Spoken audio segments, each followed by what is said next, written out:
ਤੇ ਆਓ ਹੁਣ ਸਿੱਧਾ ਚਲਦੇ ਹਾਂ ਦਿੱਲੀ, ਜਿੱਥੇ ਕਾਂਗਰਸ ਵੱਲੋਂ ਪ੍ਰੈਸ ਕਾਨਫਰੰਸ ਕੀਤੀ ਜਾ ਰਹੀ ਹੈ ਤੇ ਇਸ ਨੂੰ ਸੰਬੋਧਨ ਕਰ ਰਹੇ ਨੇ ਕਿਰਨ ਵਾਲੀਆ।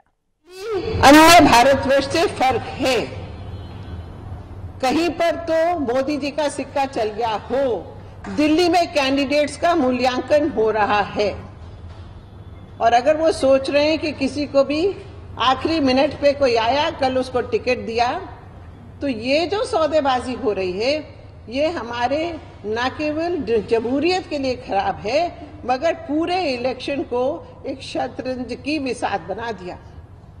इधर मोरे खड़ी हैं, इधर मोरे हैं, किसको कहाँ घुमाना है, क्या करना है। यही उनका जो गुजरात का स्टाइल, यही उनका जीतने का हमेशा स्टाइल रहा और उसको अब दिल्ली में लागू कर रहे, हम होने नहीं देंगे। फिर जो हमारे क्षेत्र में, नई दिल्ली के क्षेत्र में, इस समय मैं आपको बता दूं कि मैं पिछले 3-4 दिन से लगातार जनता के बीच में हूं और जनता ने अपना पूरा मन बना चुकी है। वो कहते हैं कि आप इनका नाम भी क्यों लेते हो, हम इनसे उब चुके, इनका नाम भी नहीं सुनना चाहते, जो खास पार्टी है, क्योंकि ये यहाँ से हमको दगा देकर भाग गए थे और हम इनको ढूंढते रहे। तो मैंने कहा कि भैया, क्योंकि आप इनके साथ चाय पीने के पैसे नहीं दे रहे होंगे, आप इनके साथ लंच खाने का 1 लाख नहीं दे रहे होंगे, डिनर खाने का 2 लाख नहीं दे रहे होंगे और अब मुंह दिखाई का भी तो पैसा लगेगा।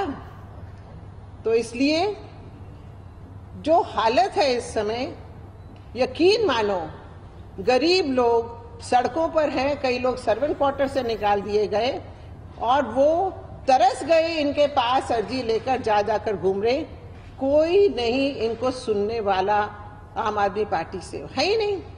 और तो और इनके अपने दल में अनेक एमएलएस ने कह दिया ये उपलब्ध नहीं होते, हमसे बात नहीं होती, हम इस पार्टी से लड़ेंगे ही नहीं। आपको मालूम है जो तिमारपुर में हुआ और कई जगह हुआ।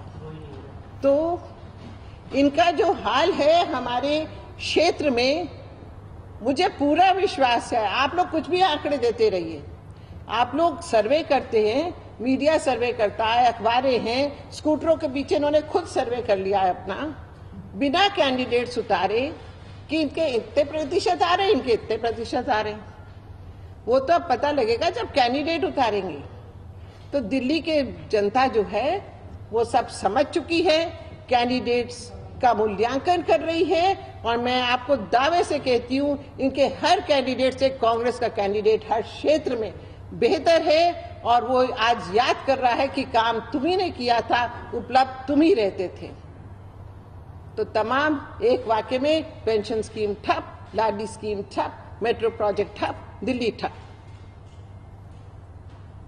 इसी तरह से जिस तरह से मैंने कहा कि ये शतरंज खेलते हैं, तो ये जगह जगह अपनी मोहरें फिट कर रहे हैं और दूसरी पार्टी वो इस समय जिस तरह के पैक्ट्स में खुद शामिल हो रही है, एक मंच से सोशल एक्टिविस्ट बनकर एक वहां मुख्यमंत्री बनने चला, एक कहीं और मुख्यमंत्री बनने चला, बाद में सब इकट्ठे हो जाएंगे। क्यों ये इन्होंने एक मंच से अन्ना हजारे की महत्वाकांक्षाओं को, उनकी आकांक्षाओं को पूरा फीका किया। आज मुझे नहीं मालूम वो कैसे सांस ले रहे हैं, क्या हुआ मेरे आंदोलन का। और जब बातचीत चल रही थी अन्ना लोकपाल बिल की, उसका पूरा रिकॉर्ड है कि केजरीवाल उसमें सख्त से सख्त कार्रवाई और भ्रष्टाचार का दोष इन्होंने सरकारी कर्मचारियों पर, अफसरों पर लगाया। अब साबित करें। उस क्षेत्र के लोगों को चोट पहुंची है कि अगर ये मुख्यमंत्री बन गए और हम इतने भ्रष्ट, जो हमें कह रहे हैं कि तुम भ्रष्ट, मीडिया को भी तो भ्रष्ट कह दिया ना, आप कुछ लिखेंगे तो आप भ्रष्ट। तो ये जो इन्होंने आरोप लगाए और कहा कि जो भी पैसे आप किसी से ले लो, सोचो कितनी बड़ी बात कह दी। आंदोलन के 2 ही मुख्य आधार थे, भ्रष्टाचार के विरुद्ध, महिला सुरक्षा का मुद्दा।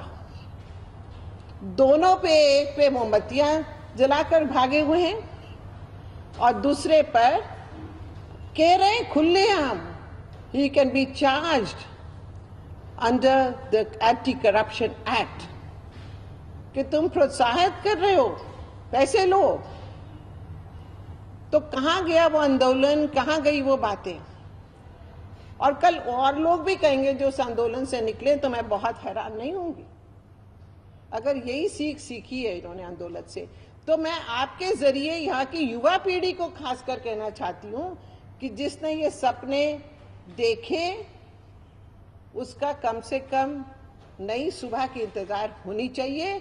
और ये हालत इस तरह से पैसों की बात, और आज सरकारी अफसर कर्मचारी तमाम हमारे क्षेत्र में जिनका एक बहुत बड़ी संख्या है, वो कह रहे हैं इन्होंने जो हमको भी तो आरोपित कर दिया कि हम पैसे आपको जो है वोट लेने के लिए हम लोग तैयार हैं, हम आपको आपसे पैसे लेंगे, हम फिर वोट देंगे, तो दिखा देंगे वो। और जिस तरह से ये कैंडिडेट इकट्ठे कर रहे हैं, आ जाओ तो मतलब आइडियोलॉजी को खत्म कर दिया, विचारधारा को खत्म कर दिया, न युवा पीढ़ी को सिखा रहे हैं बस जीतना एक चीज होती है। मोदी का सिक्का ऐसा चलेगा कि आप जीत जाओगे, जो भी विचारधारा हुई आ जाओ, भूल जाओ पीछे की विचारधारा। और उसके बाद क्या होगा, मुझे तो ये डर है कि ओबामा जी को भी कहीं किसी का टिकट न दे दें दिल्ली से कि आपको हम यहाँ पर आपसे हम जीतेंगे। ओबामा का बहुत नाम है और अभी 2-1 सीटें खाली रखी हुई है ना, 8 सीटें खाली। तो इनका क्या पता। तो खैर जो भी हालात हैं उसमें चाहे भ्रष्टाचार का मुद्दा हो, चाहे पलायन का मुद्दा हो, चाहे अवसरवादिता की पराकाष्ठा हो, सब मुद्दों पर इससे खराब चुनाव के नैतिक स्तंभ नहीं हो सकते और उनको हिलाने की कोशिश कर रहे हैं। हमने अपने क्षेत्र में, मैंने आपको पहले भी कहा था, धर्म युद्ध है। हमारे लोग भी मान रहे हैं कि इनको वो सबक सिखाएंगे कि ये वापस मुड़ के नई दिल्ली को नहीं देखें। नई दिल्ली तो छोड़ो, दिल्ली को ना देखें, अब देश को देखना ना देखना तो और बात है। खबरां दी दुनिया विच आओ, साडे नाल कदे भी किते भी जुड़ो। आपां मिलांगे फेसबुक ते, असीं दिखांगे यूट्यूब ते, सानू फॉलो करो ट्विटर ते। खबरां नाल जुड़े रहो दिन रात।